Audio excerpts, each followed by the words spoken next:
Ein letztes Mal Blitzqualifying, der Abschluss, traditionell hier in den Vereinigten Arabischen Emiraten. Die Strecke wurde ja auch, glaube ich, vor 2-3 Jahren umgebaut.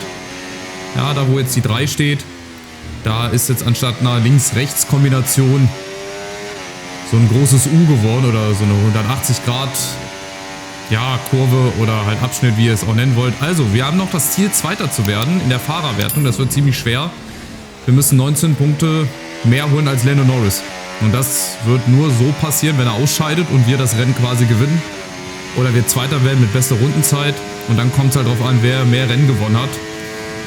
Bei den Konstrukteuren sind wir, glaube ich, schon sicher Zweiter. Da wird auch in diesem Rennen nichts mehr anbrennen. Aber interessant ist halt die Fahrerwertung, ne? Gerade auch das Qualifying, da müsste ich schon zusehen, dass ich mindestens mal auf Platz 2 fahre oder 3. Und Norris halt irgendwo dahinter. Alonso, der auch jetzt in den letzten Rennen irgendwie nochmal einen Boost bekommen hat, warum auch immer. Er ist momentan Zweiter. Den Abschnitt hier, den meine ich, den haben sie ja verändert. Den kann man jetzt auch ein bisschen besser durchfahren. Was hat es denn hier schon für großartige Finals gegeben? Ey, ich sag nur Verstappen gegen Hamilton. Und warum nicht heute auch ein großes Wunder, dass wir noch Zweiter werden in der Fahrerwertung? Ich glaube nicht, dass es ja passieren wird, aber mal gucken. Es kann so viel geschehen hier in dem Rennen. Und momentan sind wir Erster, letzten Meter. Und ich glaube, wir bleiben auch auf der 1. Ja, souverän vor Verstappen. Und ich hoffe, Lando Norris ist irgendwo ganz, ganz weit hinten gelandet. Vielleicht hat er ja seine Teile nochmal ausgetauscht. Dann würde er nämlich von der letzten Position starten. Keine so guten Voraussetzungen, aber egal, wir starten von der 1 mit Mediums. Dann wechseln wir auf die harten Reifen. Wichtiger und guter Start. Norris 4., 5. Müssen wir auch immer mal ein Auge drauf haben. Und jetzt die ersten Runden hier gut reinkommen. Die 1 halten und irgendwie versuchen, dass Lando Norris ausscheidet. Oder halt möglichst viele Plätze verliert, was ich mir aber nicht vorstellen kann. Sergio Perez ist jetzt schon 5. Und die kleben mir natürlich hinten am Arsch. Ey, das ist die wahre Pracht. Leclerc, Alonso, Verstappen, das wundert mich auch, dass der wohl nicht so gut gestartet ist. Leclerc Platz 2, der wackelt schon mit der Nase. Das soll er mal ganz schnell bleiben lassen. Ich könnte mir nämlich vorstellen, dass ich wieder durchgereicht werde. Ich habe schon so wieder ein ganz, ganz blödes Gefühl. Aber ich kann mich auch täuschen. Oder ich hoffe, dass ich mich täusche. Die beiden orangenen Punkte können gerne noch ein bisschen weiter nach hinten gehen. Vor allem hat Lando Norris, aber das wird sehr schwer. Es wird sehr, sehr unwahrscheinlich. Selbst wenn wir hier gewinnen sollten mit schnellster Rennrunde, wir müssen ja irgendwo 19 Punkte Differenz hinkriegen. Und das ist fast unmöglich, es sei denn, Norris scheidet aus. Oder landet jenseits der Top 10. Was ich mir aber auch nicht vorstellen kann. Von daher ist es mehr so ein Hoffen, anstatt realistisches Glauben. Aber Hoffnung stirbt zuletzt. So. Erste Runde gut hinbekommen. Knapp 0,7 Sekunden. Wir können das DRS nutzen, wenn du höchstens eine Sekunde hinter dem Wagen vor dir und in der DRS-Zone liegst. Und genau das wird halt das Problem sein. Jetzt, ich werde wieder dann von Leclerc gecatcht. Die anderen dahinter kriegen halt auch DRS und mein Wagen ist leider nicht schnell genug, so wie zum Beispiel Red Bull oder auch Aston Martin, die auf Platz 2 sind jetzt von der Gesamtwertung her. Da ist mein Auto halt leider noch nicht schnell genug, um mit reiner Motorleistung hier mir die Konkurrenz zum Leib zu halten. Aber wir gucken jetzt erstmal Leclerc. Und ich muss mich halt mit ERS verteidigen, was jetzt auch gleich schon wieder leer ist. Ja, ich glaube, Piastri und Norris sind Platz 5, Platz 6 oder Platz 6, Platz 7. Würde also noch nicht reichen.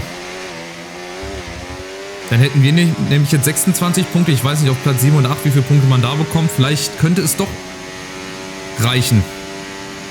Wenn die nicht so eine hohe Platzierung bekommen würden. Also so Platz 7, Platz 8 sollte es dann doch schon sein. Naja, gerechnet wird jetzt am Ende des Rennens. Das bringt jetzt nicht hier, wenn ich jede Runde neu rechne. Ich muss mich hier erstmal auf mich fokussieren. Und ein gutes Rennen fahren. Und dann schauen wir mal, wie die Dinge hier so ihren Lauf nehmen. Ja, schon mal einen ersten Curb hier mitgenommen. Sehr schön. Erste Pylone. Schön wäre es, wenn ich auch aus dem DRS-Fenster rauskommen würde hier. 0,9 Sekunden. Sieht schon mal besser aus. Alonso dahinter. 1,25, 1,32. Sehr, sehr gut. Wir liegen sehr stabil auf der Straße, ja. Finde ich gut. Obwohl ich mir doch die Softs gewünscht hätte, aber wird schon seinen Grund haben, warum wir hier Mediums und dann auf Hard wechseln. So, Leclerc versucht es jetzt. 0,92, 0,997. Ja, und er kommt gerade so rein. Schade ins DRS-Fenster, aber er hat auch von hinten... Ja, Alonso Sainz hat schon 2 Sekunden mehr Abstand, also es wird erstmal ein Dreier gespannt. So, der Abschnitt hier ist auch mal ein bisschen schwierig zu fahren. Aber schaffen wir. Platz 5 und Platz 6 wechselt immer gerne hin und her. Zwischen Sainz und Sergio Perez. Und dann dahinter... Oh, Vorsicht, Leclerc kommt. Angerauscht. Die erste Attacke, ich sage ja, DRS, sofern die das haben und ich halt nicht, das wird richtig schwer. Dann wird das richtig schwer, sich zu verteidigen hier. Aber ich vertraue auf mein Auto, ich vertraue auf meine Stärken. Wir machen das. Wir schaffen das hier im letzten Rennen. Das zumindest zu gewinnen. Also das ist die Hoffnung. Und alles andere liegt nicht in meiner Hand. So. Leclerc kommt dahinter Alonso. Der wird es natürlich jetzt auch gleich versuchen.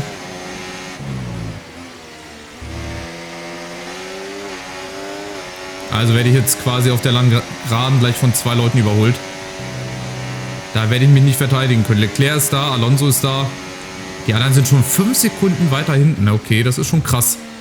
Da hat sich jetzt ein ganz großer Vorsprung, eine ganz große Lücke gebildet. Und die beiden McLaren sind auf Platz 6 und 7. Reicht von den Punkten her leider trotzdem nicht so. Jetzt Leclerc und Alonso. Was werde ich hier machen können? Ich werde nicht viel machen können. Leclerc kommt ran, zieht rechts rüber. Hier konnte ich mich noch gut verteidigen. Achtung. Oh, Vorsicht hier auf der Innenbahn.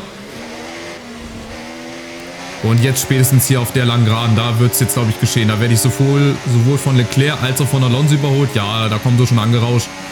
Da kann ich nichts machen. Leclerc vorbei. Alonso ist noch ein bisschen weiter hinter. Platz 2. Ich muss mir Platz 1 irgendwie, oh, so schnell es geht, wieder zurückholen. Da schon mal die erste Verwarnung. Die Kurve abgekürzt. So, und jetzt sind wir ja in der guten Position, dass wir hier DRS haben.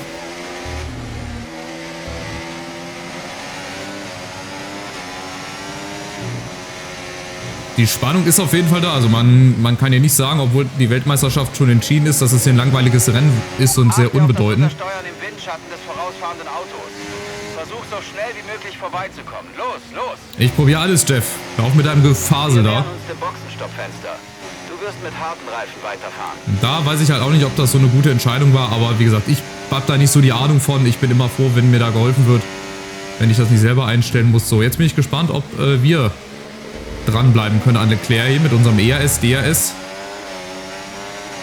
Müssten wir eigentlich schaffen. So, wir sparen ein bisschen ERS. Ja, ziehen uns ran hier mit DRS. Ein bisschen ERS muss dann doch noch sein. Ziehen wir hier vorbei im Windschatten. Ja, oh, eigentlich hätte ich nochmal hier hinter ihm bleiben müssen. Das war, glaube ich, nicht ganz so schlau, weil jetzt kriegt er wieder DRS. Bei dir sieht das so einfach aus. Hier hätte ich noch hinter Leclerc bleiben müssen. Jetzt überholt er mich wieder. Das ist ein schönes Wechseldich. Aber der Abstand nach hinten wird immer größer. Also das ist schon mal gut. Für 6 Sekunden, 6,5 Sekunden Sainz. Leclerc kommt rechts. Und Alonso ist dann der lachende Dritte. Vielleicht, eventuell. Und die beiden McLaren, die bleiben trotzdem noch auf 6 und 7. Verstappen ist, glaube ich, dahinter. Der hat ganz schön abgebaut. Also besonders in dem Rennen hier. 8. Platz. Also hätte ich nie gedacht, der hat einen richtig scheiß Start erwischt.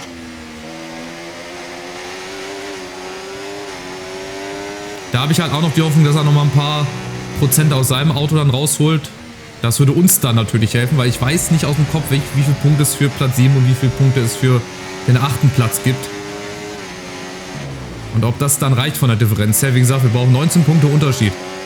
Und dann hätten wir 26 Punkte, also das Maximum. Besser geht nicht. Aber was hat dann Lando Norris? Das ist die entscheidendere Frage. Ja, Leclerc, Alonso kommen wieder ran.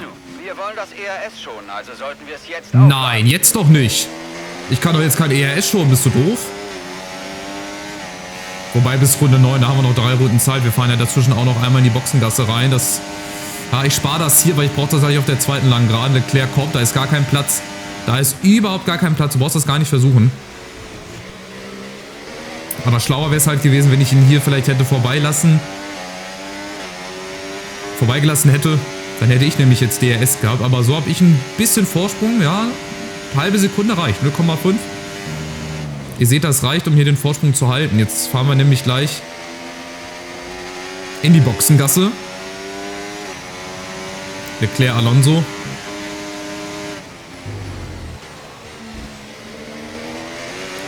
Ja, und ich fahre sehr gut. Vielleicht ein bisschen zu aggressiv. Gerade was die Reifen hier betrifft. Mal kurz hier gucken. Ja, 29% vorne rechts. Habe ich mir schon so ein bisschen gedacht. Aber wir fahren ja jetzt rein, ne? Ich glaube, jetzt ist Boxenstopp. Ja. Und auch da nochmal an mein Team. Ein letztes Mal hier bei der beim Boxenstopp voller Fokus. Wir brauchen einen schnellen Reifenwechsel. Und Norris bräuchte eventuell mal einen Fehler oder viele Fahrzeuge vor sich. Er hat vielleicht jetzt einen Nachteil, dass er viele Leute vor sich noch hat. So, das ist die Hoffnung, die in mir ruht, die ich habe. Die dunklen Wolken über, ich glaube Abu Dhabi ist das hier, ne? Heißen vielleicht nichts Gutes für Lando Norris, aber vielleicht kommt noch irgendwo die Sonne durch. Ich weiß es nicht, auf jeden Fall kommt Leclerc hier angerauscht. Nee, da mache ich ihm die Tür zu. Das braucht er gar nicht versuchen. So, er wird natürlich jetzt auch nochmal versuchen, hier vorbeizukommen, vor der Boxengasse. Aber hier verbrate ich jetzt mein ganzes ERS. Und das wird, oh, ganz knapp. Das wird ganz knapp vielleicht reichen. Leclerc kommt ran. Vergiss nicht, aber nicht entscheidend. Beachte deinen Abstand zur Tempolimitlinie und fahr nicht zu schnell. Ja, habe ich doch die 23 Grand Prix davor auch so gemacht, Jeff. Alles gut. So, hier nochmal eine gute Einfahrt. Ja, Vorsprung ist auch okay. Wie gesagt, ich brauche jetzt einen schnellen Boxenstopp, dass ich mich auch nicht hinter Leclerc und hinter Alonso aufhalte, je nachdem, wann die reingehen. So, hier geht's rein. Achtung. Ein bisschen spät gebremst, aber alles gut, wir schaffen das. Gehen auch beide rein. Okay, also jetzt schneller letzter Boxenstopp. Komm, auf geht's. Ich versuche möglichst spät hier zu drücken. Das war, glaube ich, okay. So, und jetzt komm bitte. Kein Fehler, kein Fehler. Schnell vorbei. Genau, erst an Leclerc, dann an Alonso. Und irgendeiner von den McLaren ist auch reingefahren. Das war unser letzter Boxenstopp. Keine Boxenstopp. Wer, weiß ich nicht. Ich würde jetzt einfach mal vermuten, Lando Norris. Und jetzt geht's raus hier unter der Strecke. Und dann auf in den letzten Abschnitt dieser Saison. Die große Entscheidung, wer wird Vize-Weltmeister hinter Max Verstappen. Ich hoffe, dass wir das am Ende des Rennens sein werden. Sargent hinter Leclerc, der kann ihm leider nicht so viel Konkurrenz machen. Aber wir können jetzt ein bisschen pushen. Aber wir kommen nicht aus dem DRS-Fenster raus. Nee, schade, schade, schade. Das ist das, was ich nicht wollte. Hülkenberg vorne. Und ich vermute, es ist vorne Lando Norris, der geht dann auch wieder rein. Das heißt, er wird dann auch wieder seine ursprüngliche Position haben. Wir haben jetzt 1 Sekunde Vorsprung. Das ist immer so eine, wie sagt man, Spiel auf Messerschneide. Ein wilder Ritt auf der Rasierklinge.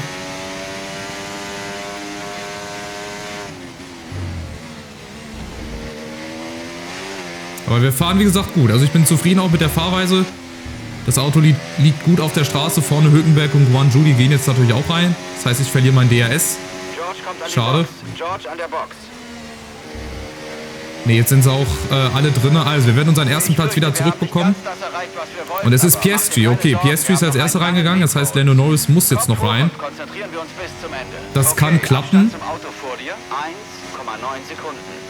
Oder Lando Norris war schon drin. Ne, dann war er drin. Wenn jetzt Piastri reingeht, dann war Lando Norris schon drin. Und er ist 5. Also, dann können wir es, glaube ich, vergessen. Lando Norris auf dem 5. Platz. Gute Boxenstopp-Strategie. Vielleicht ist dahinter irgendwas schief gelaufen. Vielleicht haben die anderen dafür nicht so gut performt. Aber ich habe noch Hoffnung. Ich habe noch Hoffnung, dass ihn doch nochmal irgendwie 1, 2 Autos überholen. Also Verstappen ist ja schon vorbei. Aber Sergio Perez zum Beispiel, der muss da wieder vorbei. Stroll auch gerne. Aber es wird nicht reichen. Ich glaube, das wird hinterher an 3, 4 Punkten hängen. Wir haben da wahrscheinlich 3, 4 Punkte Unterschied. Und die Punkte, die fehlen halt. Aber gut. Ist wie es ist, aber bis dahin haben wir jetzt noch 6 Runden Zeit. Wir haben auch einen guten Vorsprung auf Leclerc. 1,7 Sekunden, perfekt. Das heißt, er kann kein DRS bekommen. Fährt ein bisschen schmutzige Luft spazieren. Ja, und ihr seht, wie wichtig und wie entscheidend auch so ein Boxenstopp sein kann. Ne? Wenn du den verkackst, dann fehlen dir ein paar Sekunden wieder auf der Strecke. Dann ist das ganz schwer aufzuholen. Aber ich muss trotzdem schon mal abschließend sagen, dass mir die Saison nach wie vor Spaß macht und auch Spaß gemacht hat. Obwohl ich ja hier, glaube ich, bis auf eine Ausnahme nie mehr als eine Saison mache. Auf meinem Kanal, ich glaube, wo ich meine Road to Glory gemacht habe mit Haas, da habe ich mal mehrere Saisons gemacht. Ansonsten fahre ich ja immer nur eine Saison. Weil ich jetzt auch nicht so der große Formel 1 Fanatiker bin, aber so eine Saison, das kann man mal machen, das ist immer drin. Der Fokus liegt halt auf EAFC, habt ihr ja mitbekommen jetzt mittlerweile, ne? Dass ich mein Content dahingehend auch ein bisschen umstelle oder umgestellt habe. Und das ja auch schon bald losgeht, ne? Und ich glaube, ihr habt nicht mehr viel Zeit für die Abstimmung, für das Team. Ich glaube bis zum 13. September, je nachdem wann das Video hier rauskommt. Also, geht nochmal in den Community-Tab, schaut nochmal vorbei. Ihr könnt nochmal voten. Für euer Lieblingsteam, für euren Favoriten und dann geht's bald los mit der neuen Saison. Bin sehr, sehr gespannt, was uns da erwarten wird. So, Lando Norris nach wie vor auf dem 5. Platz, Piastri dahinter. Dann Stroll, der hat schon ein bisschen Abstand.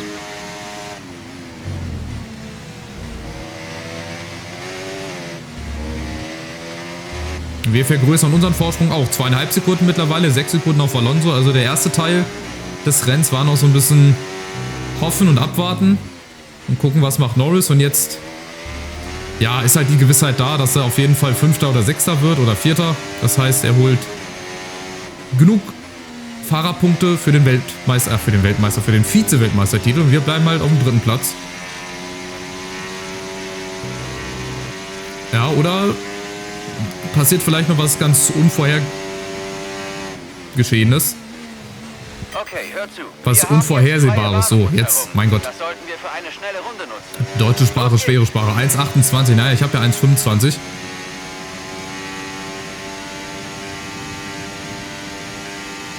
Was mich auch wundert, dass Sainz, also Ferrari, dass die auch sehr, sehr schwankende Leistungen zeigen. Aber wie gesagt, gerade das letzte Rennen hätte Norris da nicht so gut performt in Katar, woher auch immer die Leistung kam, der Energieschwung, dann hätten wir das, glaube ich, heute geschafft. Dann wären wir heute so sicherlich Vize-Weltmeister geworden, aber steckst du nicht drin. Da steckst du halt einfach nicht drin. Leclerc war fast schon auf 3 Sekunden Abstand gehalten, also es läuft. Und das ist auch ein runder, schöner Abschluss. Nochmal ein Sieg zum Schluss hier in Abu Dhabi.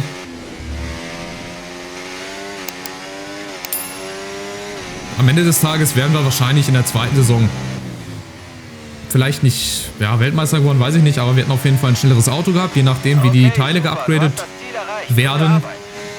Die mussten wir ja auch saven, mal gucken, wie das dann bei jedem Team zustande gekommen wäre oder was das halt bei jedem Team gemacht hätte. Nicht jedes Team kann vielleicht oder konnte gleich viele Teile saven.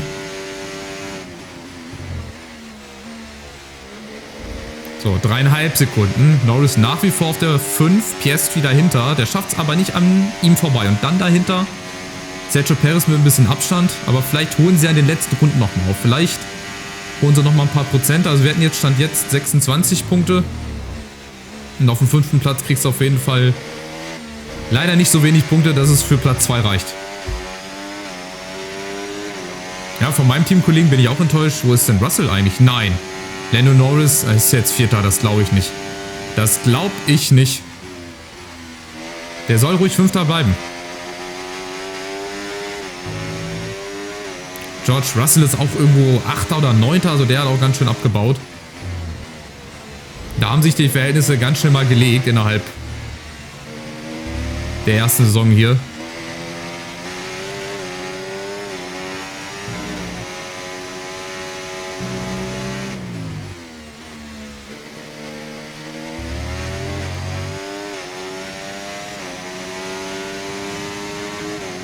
Verstappen ist jetzt zwischen Norris und Piastri. Ja, schade. Das hatte ich auch leider so ein bisschen befürchtet. Es war schön, dass er beim Blitzqualifying Platz 5 nur erreicht hat. Dann hatte ich eigentlich auf einen schlechten Start von ihm gehofft. Und jetzt fährt er wahrscheinlich noch aufs Podium. Ey, irgendwie holt er noch 3 Sekunden auf. Aber Verstappen, das ist auch ein bisschen schwach. Gut, dass der vielleicht auch nicht mehr ganz 100% gibt, ist auch verständlich. Aber trotzdem. Gut, also werden wir wohl den Vize-Weltmeistertitel an Norris übergeben müssen. Es war knapp auf jeden Fall, die Chancen waren da. Das aus eigener Kraft zu schaffen, dafür hätte ich aber in Katar besser fahren müssen. Verstappen ist wieder Vierter, sehr gut. Aber das wird auch noch ein schönes Hin und Her. Da müsste Piastri jetzt mal kommen. Piastri müsste sich jetzt mal auf die 5 vorschleichen. Aber er schafft es auch nicht an seinem Kollegen vorbei, warum auch immer. Vielleicht ist das so abgesprochen. Es könnte ja auch sein, dass das so abgesprochen ist, dass Lando Norris Fünfter bleibt und Piastri immer dahinter, so als Wingman.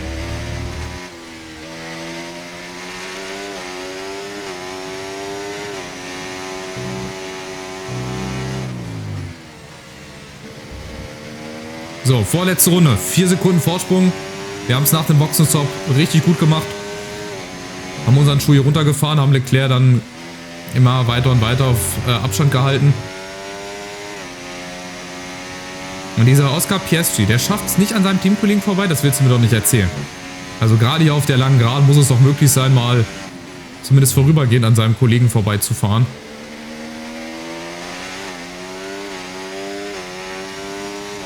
So, ich brauche schon Fernglas. Ach, da hinten kommt Leclerc rumgefahren. Ja, wir geben jetzt auch nochmal ein bisschen Stoff, bisschen ERS. Das verbrate ich dann auf der zweiten langen Geraden. Die sehe ich als bisschen gefährlicher an.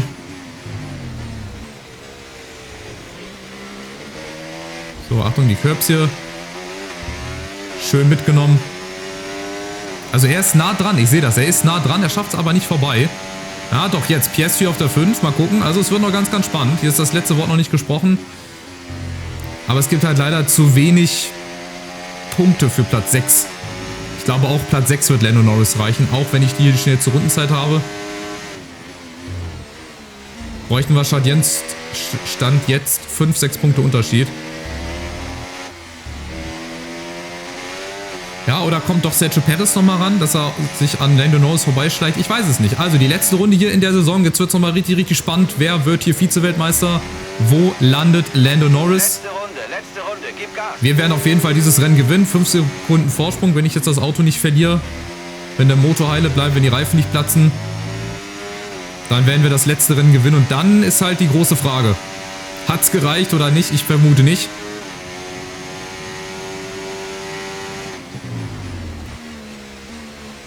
Ich vermute leider nicht. Ich vermute sogar, dass er sich noch den 5. Platz wieder zurückholt. Sergio Perez dahinter. Auf den kann ich jetzt leider auch nicht mehr bauen. Ich glaube, der hat auch einen zu großen Abstand für DRS. Und jetzt auf der langen Geraden wird sich Lando Norris wieder vorbeischleichen.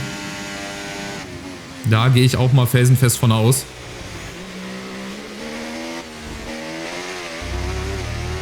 Ich gucke jetzt gerade mal Sektor 2. Piastri ist sogar an Verstappen dran. Ist jetzt vorbei auf Platz 4. Verstappen ist 5. Der lässt sich auch nochmal schön abkochen. Ne? Es gibt ein schönes Hin und Her.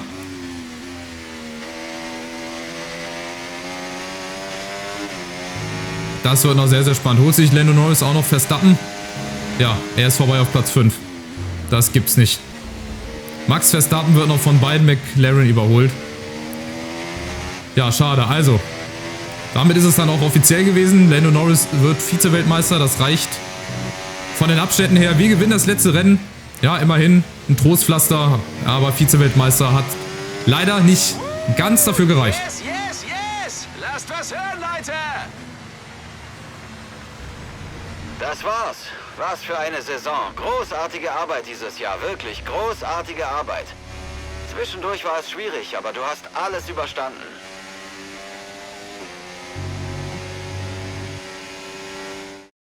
Das war's. Mit diesem Sieg endet eine weitere fantastische Formel-1-Saison.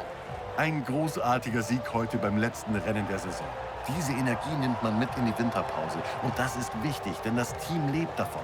Und man will schließlich, dass sie einem das bestmögliche Auto für den Beginn der nächsten Saison liefern.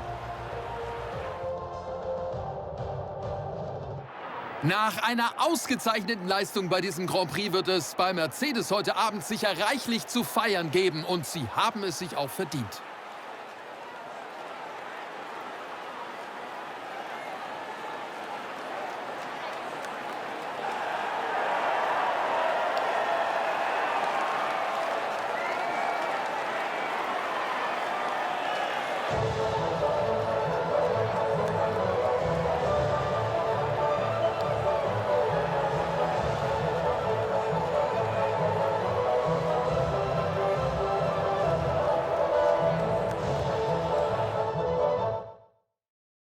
24-Karriere. So, die abschließenden Wertungen, Erfahrungen, Rennkunst, Aufmerksamkeit geht natürlich alles nochmal nach oben. Finde ich sehr, sehr gut.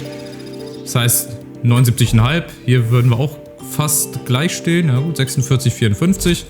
Das würden wir dann nächste Saison auch noch irgendwie gerade gebogen bekommen. So, ein letzter Blick rein in das Menü hier. Oh, zur Teamauswahl. Vertragsereignis.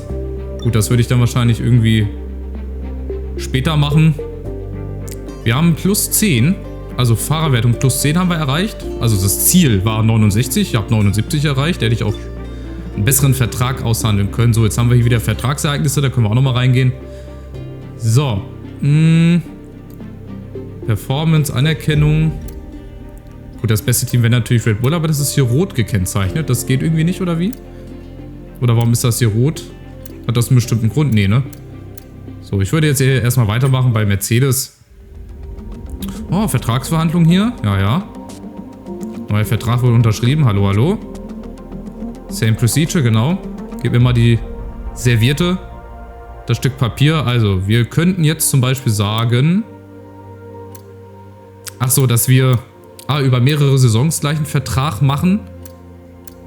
Und dann, ja, könnte ich ja auch die Wertung ein bisschen hochsetzen. Also ich bin ja jetzt hier 79. Machen wir mal 83 hier. So, Vertrag unterzeichnen.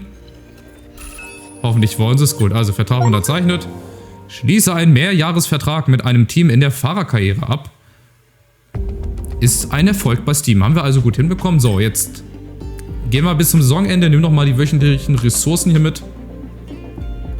Und dann, genau, werden wir die Saison abschließen. Wir gucken nochmal final. Hier ist immer noch niemand da. Gut, die sind auch irgendwo schon im Urlaub. Ich bin gespannt, wie sich das dann halt zurechtrücken würde, wenn wir dann die Upgrades hätten. Wenn wir das ja alles saven würden, da bin ich sehr, sehr gespannt. So, das ist sie also, die finale Rangliste. 3. Platz, 3 Punkte hinter Norris, sehr, sehr unglücklich. Es hat mich trotzdem gefreut, dass ihr mit dabei wart. Am Anfang, die paar Rennen hätten wir da ein bisschen besser performt, wären wir halt locker Vize-Weltmeister geworden. Aber das kannst du hinterher immer leicht sagen, ne? Also, trotzdem großes Dankeschön, dass ihr hier mit dabei wart. Auch wenn jetzt F1 nicht so das Hauptprojekt ist auf meinem Kanal, freut es mich doch immer, wenn hier der eine oder andere sich mal verirrt. Und jetzt, wie gesagt, geht es ja bald los mit EA FC 25. Da bin ich sehr, sehr gespannt und ich hoffe, ihr freut euch auch. Vielen, vielen Dank von dieser Stelle. Großes Dankeschön und wir sehen uns. Macht's gut. Ciao, ciao.